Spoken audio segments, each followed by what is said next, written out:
Hello and welcome to the Dlubal webinar about advanced steel design using RFEM. My name is Walter Rustler. Today we will see how to model steel details in RFEM. We'll also talk about meshing options that we have in RFEM, and then we will take a closer look at the elastic and plastic design capabilities inside RFEM and the additional modules.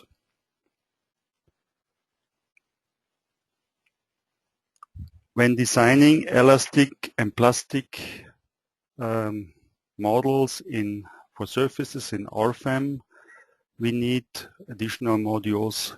The main modules that we need are RF steel, which is a stress analysis, which compares existing stresses to a fixed allowable stress. We also need RF mod NL, which gives us nonlinear material model capabilities, and this is required for plastic design. If we talk about stability analysis, we need additional modules RF stability and RFEM. We can then do an analysis against buckling, and we can do this in elastic and plastic way. The procedure is to first have a linear analysis in RFEM for a surface model. We need then an imperfection, and the imperfection can be derived from a buckling mode that is calculated in RF stability. We scale this imperfection mode to a certain size and use the imperfect model then as a basis for a nonlinear analysis and stress analysis. And we check then if the stresses are below the limit stresses. Important is that we use a nonlinear analysis for this check. We will see this in the live demonstration. During the live demonstration, you have the option to ask some questions, and my colleague Robert Vogel will help me to answer those questions, and you can type the questions in the little toolbox you see in the webinar software control panel. In the live presentation, we'll take a look at a part of a frame, steel frame, and the steel frame could be something like this. It consists out of a tapered column and also a tapered part of the beam. And we do not model as a surface model the entire frame. We could do it, but it would of course take a longer time because we have more finite elements to take care of.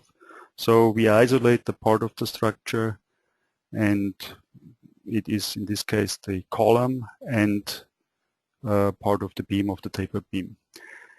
In general, you will not find an analytical solution for checking against local buckling of such parts where the bending moment has to be introduced over a corner of a frame into the column. Analytical formulas for plate buckling are available, to my knowledge, only for rectangular plates.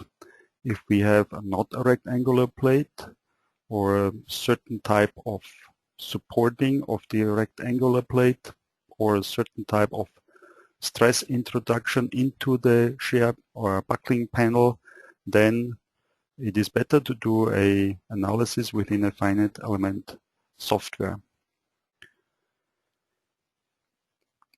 I now change to the RFEM software, and we start with modeling the structure. In order to make this a little bit shorter, I have already prepared part of the structure, which is the column, and we see here the column consists out of actually 3 different types of plates. The web is an 8 millimeter thick plate, and then the flanges are made from 15 millimeters, and the end plate here is a 12 millimeter plate. We need now to model the beam that, or the part of the beam which is also tapered. We can do it in different ways. One way I can show you today is to extrude lines into surfaces. I select the lines and I go then to extrude line into surface. And when I do this, I get a dialog where I can set the material for the new surface. I can set the, first of all, I set the direction, which is the global axis C, and I see a little preview of the surface, and the length should be, in this case, 1.5 meters. The thickness of the plate should be the same as the end plate on top of the column, which is 12 millimeters. And with this, I can just press apply and I create a couple of surfaces. Next, I'll create the end plate of the beam, which is now in direction plus C, and the length is not 1500 but 600 millimeters. The thickness should be, let's say, 25 millimeters. On apply, I get also this part of the structure. And I also can go back into minus X direction. Maybe I choose here 1 meter length and again 12 millimeters of thickness. On apply, I get my flanges and the end plate created. What I'm missing now is the connection to the bottom part of the column, and I can do this if I would have here a connection node, or actually I want to have it on a certain distance, and the way I can do it, I can just create a division point on the lines. For this, it is important to know that the lines are modeled from bottom to top. And I can just select the lines, right mouse click on one line, and choose the command divide with distance. I want to divide it from the top, it is from the end, and I choose here 0.794 millimeters for example. On OK, I get here the division points. Next, I can select the end points of the surface and just drag and drop them, and they will snap to those other nodes. So this way I have the taper here very quickly modeled. Next, I need the web. I can just simply select the boundary lines for the web. Thickness should be 8 millimeters again. It's a standard plate element, and I just select the boundary lines. Okay, this way I created very rapidly this beam part of the model. I'd like to point out a few other things before we go on. In the display tree here, I can show the surface axis system. And when I show this, I see here there are some irregularities. This is important if you do steel stress analysis in such models, because all the stresses will refer to the local axis of the plate system predominantly. So if I have different orientations in these local systems, when I show different stresses, I will see inconsistent stress diagrams along the surfaces. Because if I say, for example, I want to see sigma x plus, which is on the positive side of the local z-axis of the surface, then I see different values for both surfaces here. So because the plus side on the left part of the flange here is upwards and the minus side is downward. So if I want to see the stress on the outside of the flange,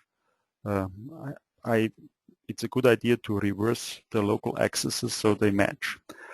For this, I select the surface and use the option reverse local axis system, and then the axes are identical for both parts of the flange. Here I can do the same thing and click, right mouse click there, reverse local axis system. And the same thing I will do down here. I'll make the model in such a way that the local axes predominantly go downward. Reverse local axis system. Here there's another specialty, because in the longitudinal direction of the flange we have the y-axis and not the x-axis. This is because the lower flange is not horizontal and it's a little bit out of the plane. How can I fix this? It is possible. For this I can use following option. I double click on the surface, I go to axis, and here I find axis for input. Default, the software chooses the direction. I can rotate it by a certain angle, or I can use axis and I can point to a line which will give the direction of the axis. So I pick, for example, the center line here. OK, and on OK the axis system is moved to the center line, but it's still wrong. The reason for this is it's because the line also points in this direction. The same as the surface, I can click on the line and I also can reverse the line orientation. And now it's in the direction I want to, and I can do this same thing for the other part of the flange. Axis, pick the template and click OK. It is important that you can check this. This way you also can, for example, model circles or circle surfaces, and the local axis system will follow the perimeter of the circle or the radiant of the circle. It is an important feature if you deal with such structures. Okay, let's check the web also. We have here the plus C direction of the beam and the column are different, so I do the same thing again for the column. Okay, now when I look at sigma x on the top flange, I get the same result for all the flanges, and I don't have to think which part of the structure I look at. Okay, I'm done with this, and I can hide the axis system again. Okay, next I'll need some supports. At the base of the column, I'll model a fixed support, and I can do this simple if I use a type of support hinged and assign this to all the lines at the end of the surfaces here. So because none of the lines can move neither horizontally nor vertically, it creates some kind of a fixation. Also, I need some lateral support. So I assume the knee here is held by some bracing in longitudinal building direction, and maybe some purlins are there. So I create a new nodal support that acts only in y direction, and I assign this to the center here of the top of the column. And also at the end of the haunch here, there should be some rotational restraints. So I have a fork type support basically that is horizontally and kind of holds the beam against rotation. If you find the support symbols too big, you can right click on it and decrease the size, or you can change it also into on the right click in the display properties. Okay, one more nodal support I put here on the compression flange of the column to stabilize the column, and it should be of the same type, only horizontal in right direction. I do this for one reason, to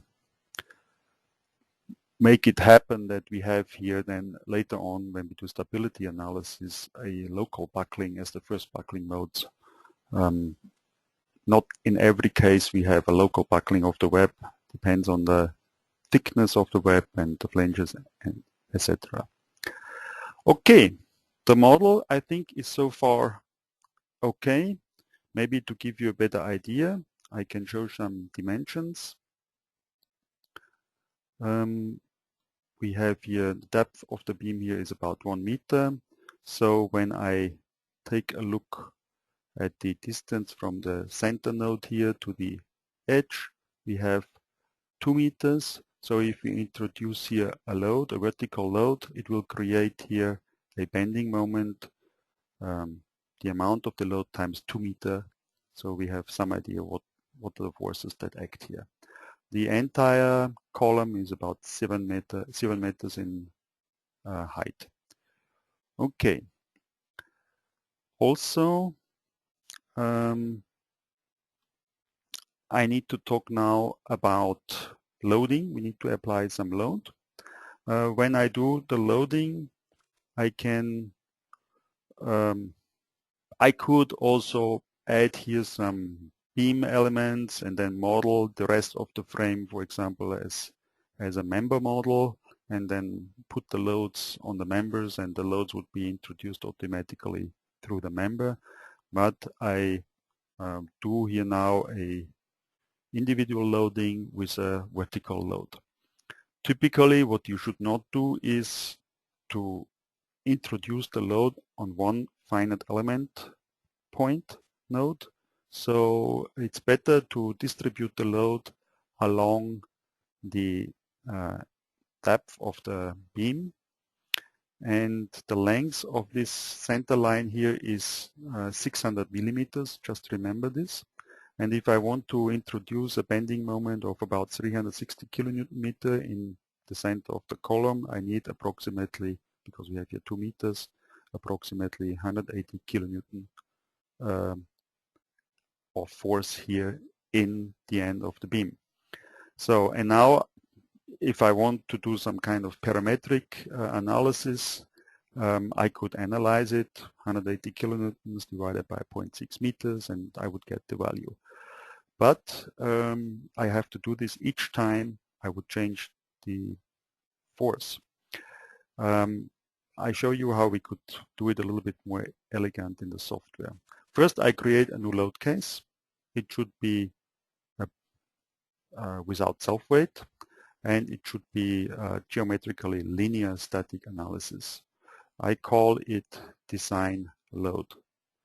And let's assume in this load we have all safety factors and everything is in there.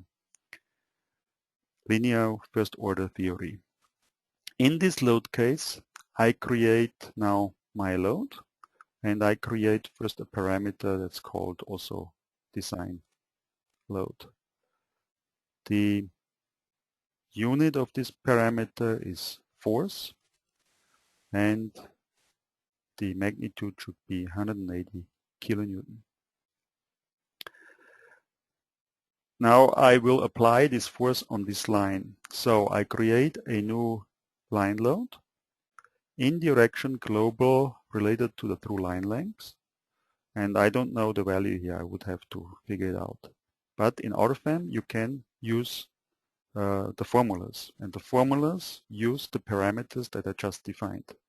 So I can use that parameter and multiply it by 0.6 meters. We always use basic SI units, and we see here there is a load of 0.6 meters. That's not divided. We have to not multiplied. We have to divide it, and then there is a load of 300 kilonewton per meter. By applying the formula, this value will be automatically entered here. We see here a small triangle that signals the formula. And on OK, I can assign the load here at the end of the line.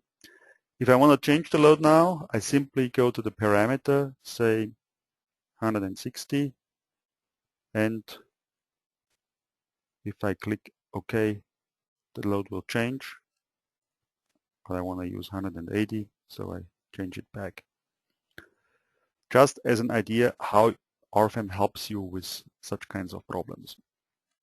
Okay, before we can run the analysis, we'll need to talk about a finite element mesh. You find it in Calculate Finite Element Mesh Settings. The important parts of this dialog here are A, the target length of the finite elements. It's set here now to 50 millimeters. It can be changed to any size.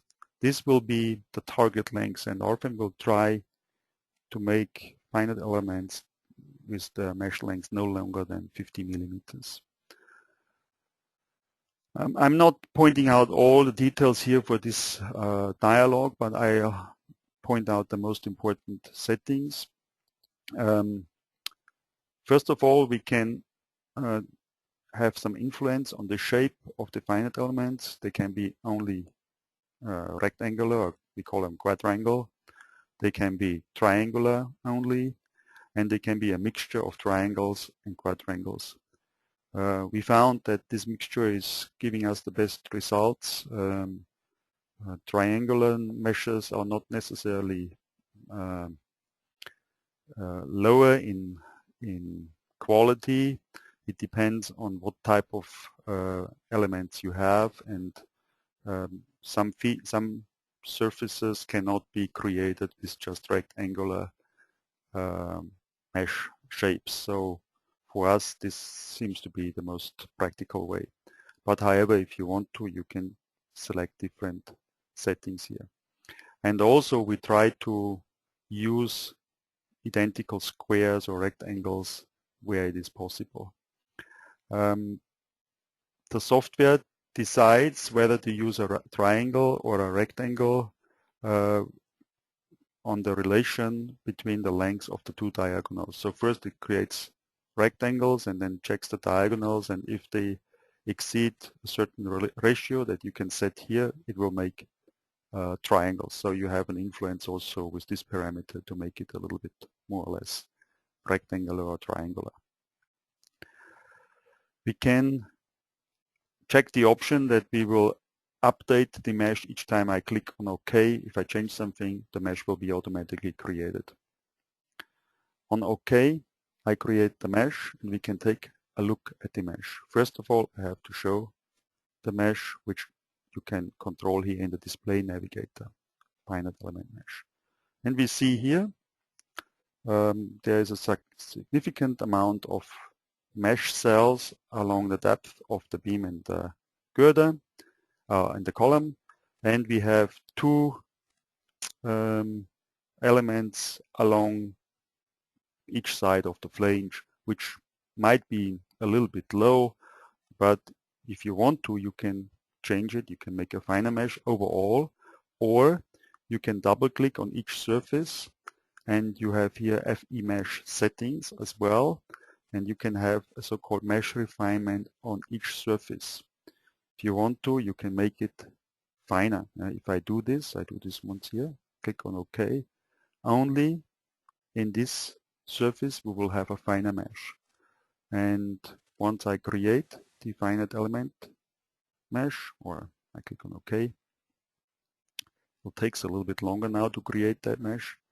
And of course, you have a very fine mesh here now, and the transition from the rough mesh to the finer mesh is done here over certain cells here of the mesh, which is well, better. So we have some smooth transition from the coarse to the finer mesh.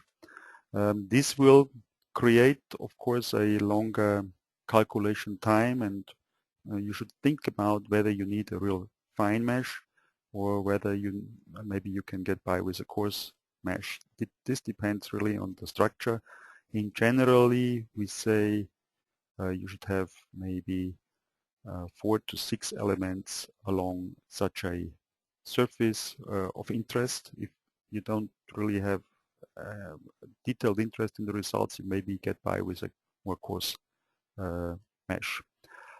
I will delete this surface mesh refinement and stick with the regular mesh that we have here and create this one more time.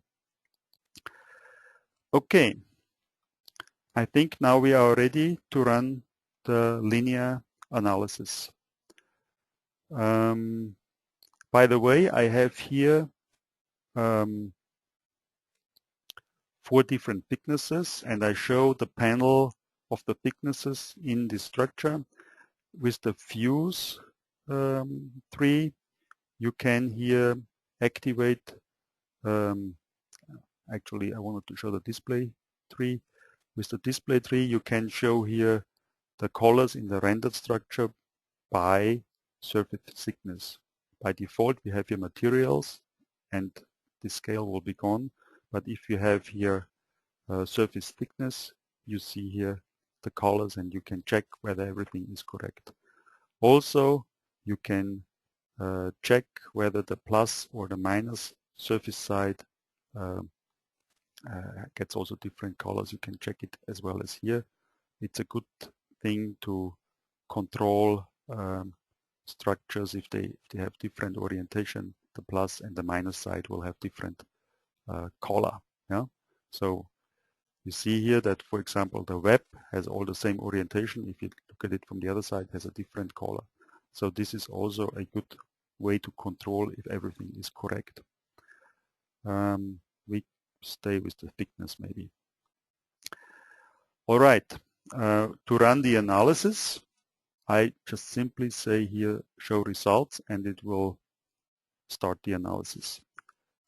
Now we have, I forgot to tell you, we have steel as a material, and it's linear elastic. What I see here are, well, I see here first a new result navigation tree that starts with deformation, and I can check if my results are okay. I can hide, for example, the load. Hang on, decide, hide my loads, okay. And I can see if everything is symmetric. So there should be no deformation in Y direction and in X direction, of course, but everything looks good. I also should take a look at my basic forces, like I have bending moments, and that should be also symmetric. I have bending moments the other direction, and I have axial forces. And if I have everything correct, then I get a nice symmetric view. This is a good way how to control if your input is correct. Also here, if I have a force downward here, there should be tension. So orange, if I look here, it's positive, so it's tension. Blue is compression, so it looks to be okay. Same way is with the stresses. I can go down and I can show sigma x, I can show sigma y on the positive side, for example, sigma x, and sigma x on the negative side. So there are different values. If I go here, there should be different, should be visible, and it's important to have the directions correctly. Important is also maybe to look at the equivalent stress von Mises. If I look here, I get a nice smooth display of my equivalent stress. But I only see the existing stress. I don't know, do I have stress over the yield strength, for example. To do this, I'll have to take a look at RF steel surfaces. Inside RF steel surfaces, we can check against a limiting stress. It's a quite simple module. We have the ultimate limit state design case, and we check here our design load case. I could do also deflection, so it will check some deflection, but in this case, deflection is out of scope. So I see here all my materials and my yield strengths for different material thicknesses, which is also important because if you work with thick materials, you can have different yield strengths for different thicknesses. The surfaces are listed here, and with this maybe I check the details. In the details I have options to set the individual stress types. I can check my limit deflections for the serviceability limit states, and in the options I have the options to say the important things are distribution of internal forces, and it's set to continuous within surface. I will come back to this point later. Maybe because I read it here, one important thing results in FE mesh points and grid points. There is an important thing which I have to show maybe after I go back to RFEM. Let's first start with calculation of the stresses and comparison to the limit stress. I run the analysis and I see here now I have shear stress, main stress, positive side, negative side, medium or membrane stress, and equivalent stress, which is exceeded by a ratio of 2.67. And you see here also, if I click here where this exceeding part is, typically it is now here where we have this compression point. Okay, so let's take a closer look at this in the graphics. And we see here, actually this is the stress. I have a different tree again here in the RF steel surfaces case, where I also can show the stress ratio for sigma equivalent. And I see here everything that is above 1 is really dark red. And here we have some problems, some local overstress that I need to take care of. But I was talking about grid points and mesh points. It's important to know that each surface has also an overlaying grid which can be controlled also for each surface. It's set here very coarse. It's good to have, for example, if you work with concrete plates that are wide in dimensions, and you can then control the output of the numerical values by grid points or by mesh points. In RF steel surfaces, I have also the option to set, do I want to see grid points or mesh points? If I say grid points, I have to recalculate and there will be less points. So mesh points is a good idea for such small dimensions. And also here I have the option to result in mesh points and grid points. So this is why it's there. If you want to reserve some capacity of the material for other things, you can reduce the allowable stress ratio to 0.8, 0.6. By default it's set to 1. Okay, so now we have the problem that we have some places where we have too much stress. So what to do with it? We'll do a plastic analysis. So this is the stress ratio. And how can I do it? For this, I go back to the material table, and in the material table, or you can also do it in the data navigator here, you have here materials, and you can edit the materials as well here. You have here different material models. By default, RFEM comes with the isotropic linear elastic material model. And you can also use the orthotropic elastic 2D material model. All the other material models are part of RFMAT-NL, which is an additional module that will set free those options. And there is an isotropic plastic 1D model, which is for plastic analysis of beams, 1D elements.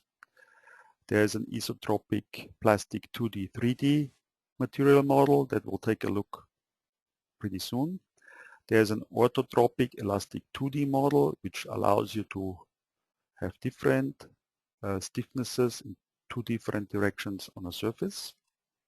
There's an orthotropic 3D model, which is a more advanced model for 3D and which has orthotropy in 3 directions as X, Y, and Z. And the same thing is also possible for plastic design. An interesting thing for steel design is also isotropic thermal elastic, which allows you to set different stiffnesses, different elasticity moduli for different temperatures. So if you have a heated structure, the material gets softer.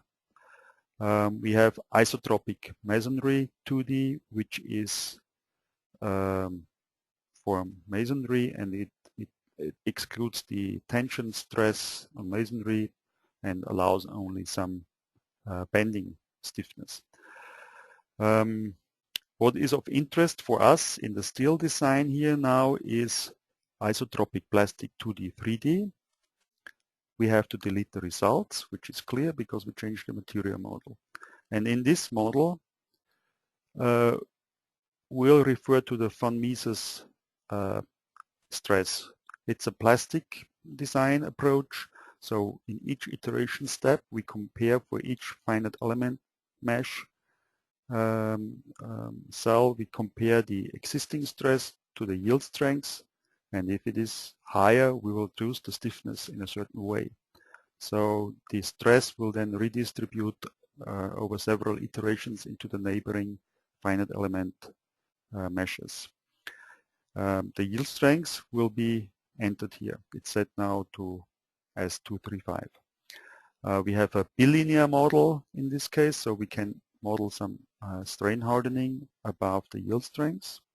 You can also use a diagram. The diagram in this case is identical for tension and compression.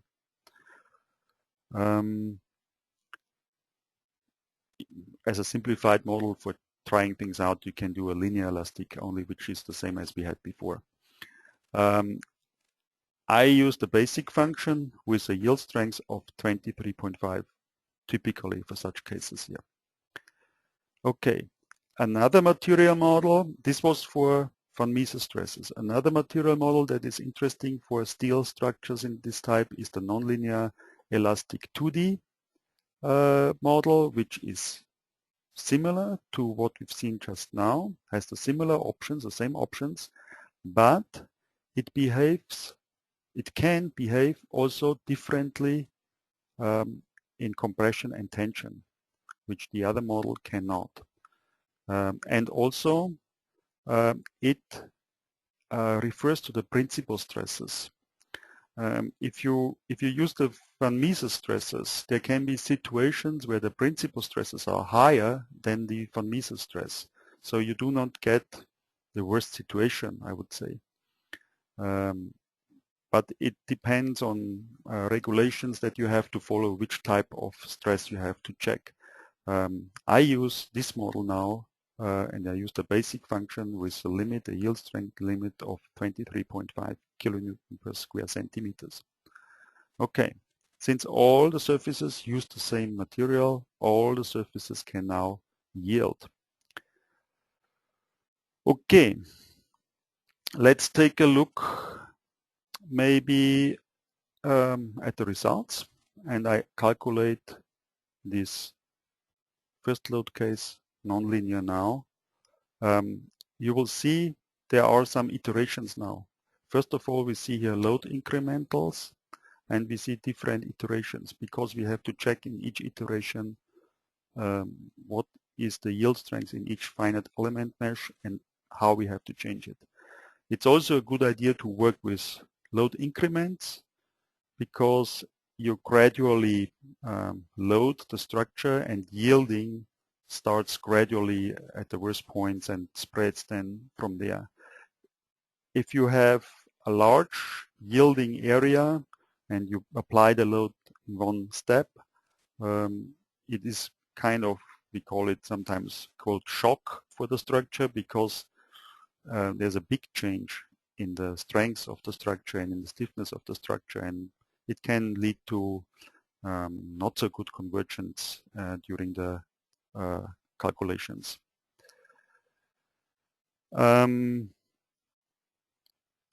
Yeah, what we see here now is again the equivalent stress max von Mises. And we see here it's still quite high. It's not 23.5. What is the problem? I have to explain a few things. First of all, we change for each mesh cell, we change the stiffness. And therefore it is not a good idea to smooth the results, that what we do by default over all surfaces. And RFEM has a way, some specialty how to display results. In generally, you get rough results and you want to smooth them over one surface. But when we look at the plastic design and we change only the results per finite element mesh with one, let's say, elasticity modulus, then we have a constant stiffness over the mesh, and we cannot look or change the stiffness over the mesh in each point. Yeah? So therefore, we have to take a look at the results constant per mesh. We can do this here with surfaces in the display navigator under results, surfaces, distribution of internal forces, stresses, continuous within surfaces. So I mesh it, I smooth it over each surface. I can say non-continuous. You see there's a little bit of difference. Maybe I change the smoothing. And I can say constant. And if I go to constant on element, you see here that my stress is not red anymore. Maybe I have to show this also in the result navigator a little bit different. In the result navigator, I have the same trees as I have before, but I have additionally also criterions. Criteria, and one criteria is the design ratio here. Because we have a yield stress, we can compare existing stress to the limit stress. And here we see we have here now utilization ratio 1. We see here also with the non-linearity rate where we have some yielding that happened. And we should also take a look at the strains. And the strains should not be larger than 2%. So once the material yields, the force will stay the same inside the material, but I can kind of elongate it as long as I can, but the strains cannot be unlimited. So in general, the limit is 2%, so 0.02. And we here have no problem. We are far away from that. Okay. Design ratio is clear. And we can take also a look at the real stresses, and there we should have now only stresses that are below 23.5, and we see that's here the case. Maybe to explain a little bit more about this smoothing, I can display here again the different options, but I also show the results. I show the result values, not the extreme values. I want to see everything. On grids, design load, on grid in FE mesh points. So now we see here, if I look for each cell here, I see there is one value for each surface. If I go back to display and change it to non-continuous, I will see I get, take some time, I get for each finite element, for each connecting mesh cell, I get one value because I have 4 elements in this case, I have 4 values. And they're slightly different. So these are the values that I get from the calculation. But nobody wants to work with such values. That's why we smooth them. In generally, we smooth them. So within each surface, we make it, we make the average of all 4 values and display the average value. If you talk about stresses, we cannot go over the surface edge because stresses are different when there's a different thickness. And if I smooth over the surface edge, I would make a mistake. This is why here are 2 values, because we have different thickness here in the flange as we have in the web. If I smooth continuously total, then I get 1 value also here, but the results are, you know, there's a thick material, I have low stress, and there's a thin material, I have high stress, and make the average, which is not correct here. I have to stay within the surface, and this is why continuous with surface is on default, and which is good in this case. For elastic design, if I do plastic design, I have to look at the constant on element results always, and I get a averaged value for each mesh cell. So it's also important to know that, I hide the values again, that in that case the mesh might have to be a little bit more finer when I do a plastic design, because I can then in a smaller grade change the stiffness on the structure. So therefore, in structures like this, or where there's some kind of points that are difficult, I can also introduce another mesh refinement for a node. I create a new one on this node. I create a rectangular or circular refinement, and by default RFEM creates a radius 5 times the global target length of the mesh, and the outer length should be the target length, which is compatible with the other mesh, and the inner length is 5 times smaller. If I do this, I have to erase the results and do one more analysis. Run this analysis, and then we continue with the buckling check. Okay, load increments, one more time, I explained already. I have to show you where I can set those options. Those are in the calculation parameters. You can set increments. It's by default, I think, set to 5. If there is problems with convergence, you get a message and you can change it. If not, maybe you can stick with less increments and increase the speed of the calculation this way. Okay, we're still okay. We have for mesostress 20.85.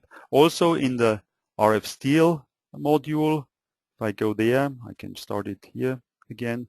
I can, as I showed you before, I can set those values here constant on elements. So also here, here's this setting. If I calculate it, I should get same results, and the utilization ratio is 1 in this case. Okay,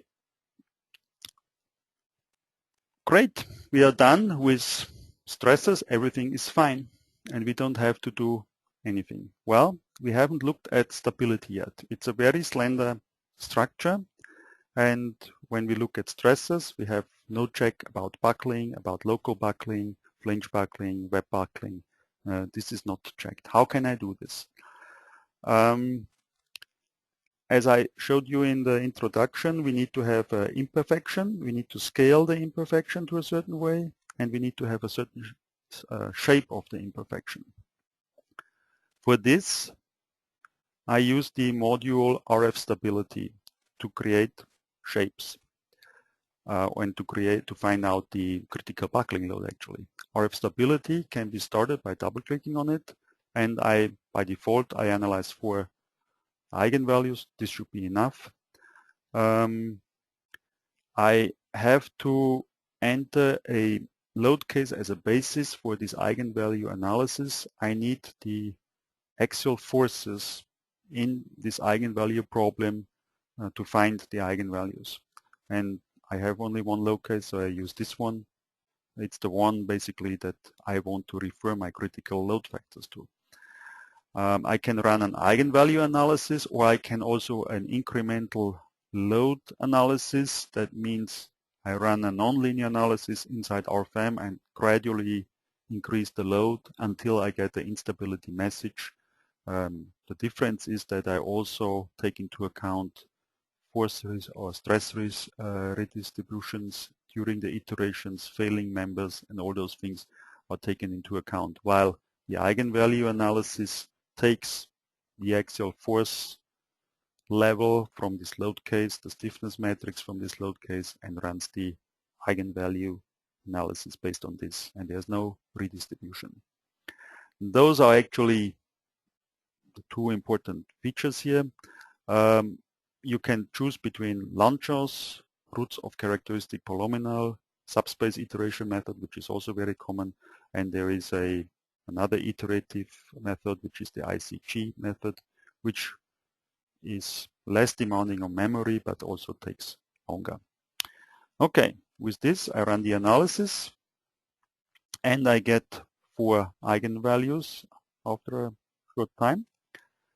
I get the critical load factor, which is a name, or which is a number, a figure that tells me how far I'm away from an instability status. I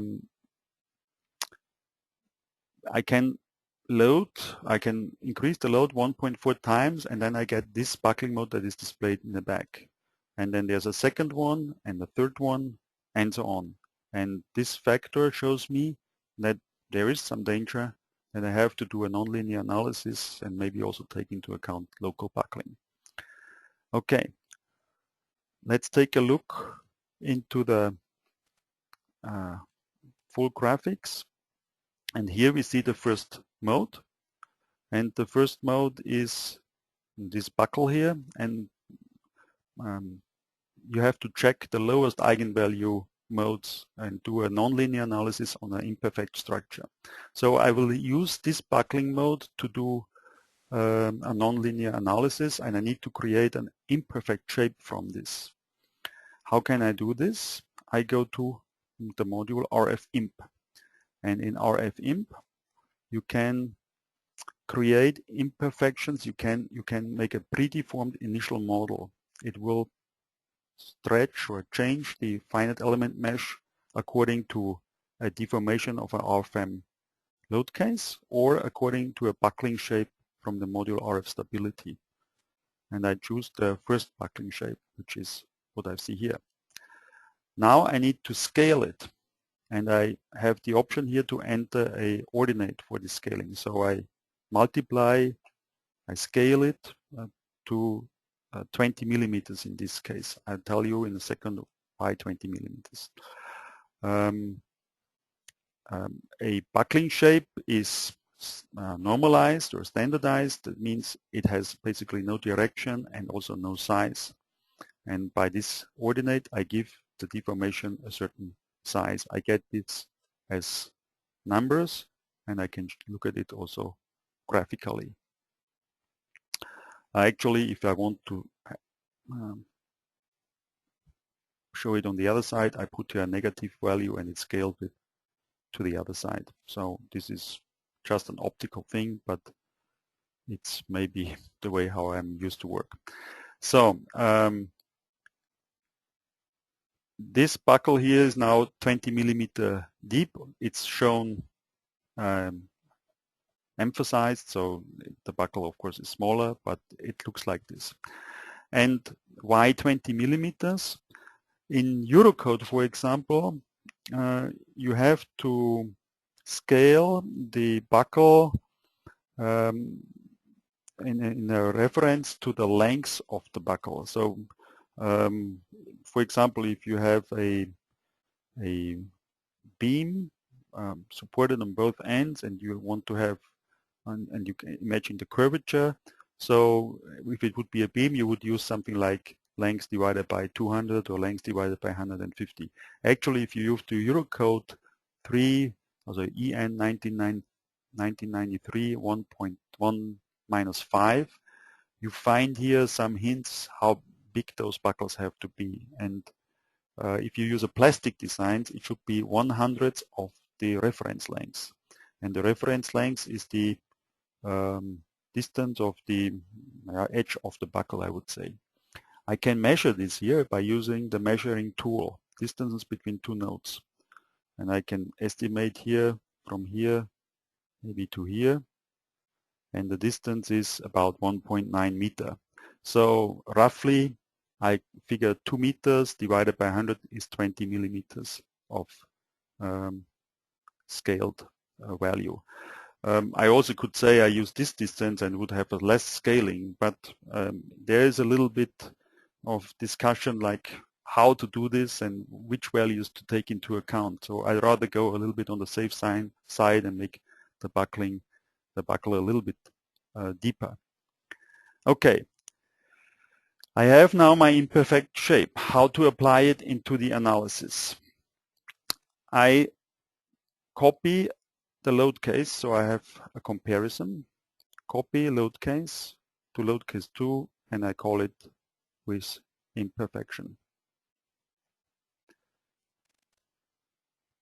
This load case, now I edit, and in the calculation parameters I could apply second order analysis, which is a like more simple full analysis, higher order analysis, which is of linear nature actually, or I can also use a little bit better analysis, which is the large deformation analysis, which is based on a Newton-Raphson iteration, and it also it gives a little bit better results once you have more correct results, once you have strains, larger strains and larger deformations. So I have it available, so why not use it? And also I activate extra options. And when I do this, I get a new table here. And in this table, I can activate generated imperfections from add-on module RFEM. And I choose the case that I have defined there. So when I run now the analysis, I'll apply the imperfect structure and I do a nonlinear analysis on this imperfect structure. Okay, let's run the analysis and calculate it. And now we will see again a little bit higher amount of iterations. And you can follow here also the displacement scheme, and you see here that iterations will be more as closer we get to the highest load level. Again, I chose 3 load increments. Depending on the structure you're doing, you might need a little bit more or less. Okay, then after a while I should get some results, and we will take a look then again at the stress distribution and deformation to see if we really applied the imperfect structure. So you see it, more iterations because there is probably some more yielding going on because I have not a perfect structure anymore. and if you have a lot of finite elements, it can be a time-consuming thing, and it's also, even with today's calculation options and computers, it's not so simple to analyze a 3D building, for example, in such a way. Okay, we see here now a different picture, not so much symmetric anymore, and we see here the sigma max von Mises, and we see here a lot of red, which is, now we see the stress, which is below 23.5, but we see here a lot of dark stress, and we see here that there is, similar to my imperfection, a lot of plastification, or it's close to plastification. Let's look at the criterion. Design ratio is here close to 1, and we can use a nonlinearity rate, and we see there is some yielding going on in wide areas of this web. Also, we should again check the stresses, and they are now also higher and almost above the limit what we allow. And this here is a very slender structure, so I don't know if we should really build it in reality and do some more stiffening. But the principle like this is, it's good for this for showing the principle how we do such design, and now you can, based on this, you can decide whether you introduce more stiffeners, whether you change the web thickness, and so on.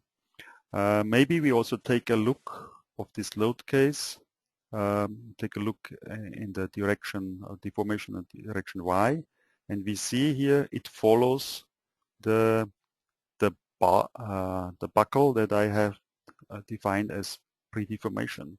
So it seems to be right, and through this imperfection we get an extra bending moment and extra stresses into the structure. Okay, this is the principal way of how to do such a design. As I said, if you have other buckling modes that are close or just above 1 or below 10, you should consider also those imperfection modes and make different cases of imperfection and check if everything is fine. It could be that in even higher buckling modes we find instabilities because of yielding. We have a high nonlinear effect, and it could be that the model is not stable anymore. So you have to check several buckling modes. Okay, this is what I had prepared for you to show today in this webinar today, and I'd like to continue with the PowerPoint. I know that Robert is answering many questions, and maybe there is time also to talk about a few questions before I end the webinar. And maybe I take a look what we have here.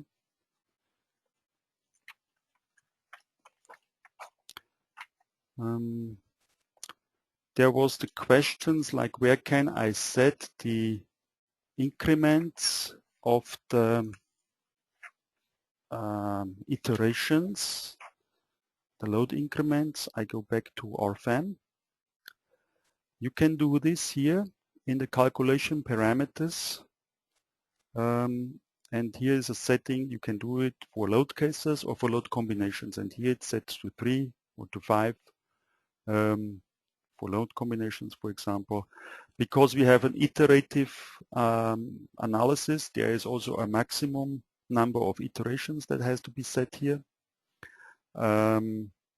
It's set to 100, so if you reach that limit, you will also receive a message that there is not fully iterated. Also, maybe if you have non-linearities like material models, you can disable them here in the calculation parameters. This is maybe helpful if you have instability and you want to know, is the instability caused by a material nonlinearity? You can deactivate it for some time, for some trials. Also, you can set here the solver options, 64-bit, for example. Some may ask, what is the plate bending theory behind RFEM? There's Mindlin and Kirchhoff that you can select here. Yes, I think those are the most important options here. There was also a question, can I also model bolted connections? I have shown this in previous seminars. Please refer to the website. On our website there are the recordings from the older webinars, and there are some about steel connections. Often you have contact elements that are needed for such models. So you have two plates that are pressed together by bolts, and if there's tension they might form a gap. So with contact elements you can do this, and contact elements are a subset of solids that we also include inside RFEM, and they are in the standard version. Which material models are in the default RFEM version and which are in RFMAT-NL? In the default version you have the isotropic linear elastic and the orthotropic elastic 2D. All the other models are set free if you have RFMAT-NL.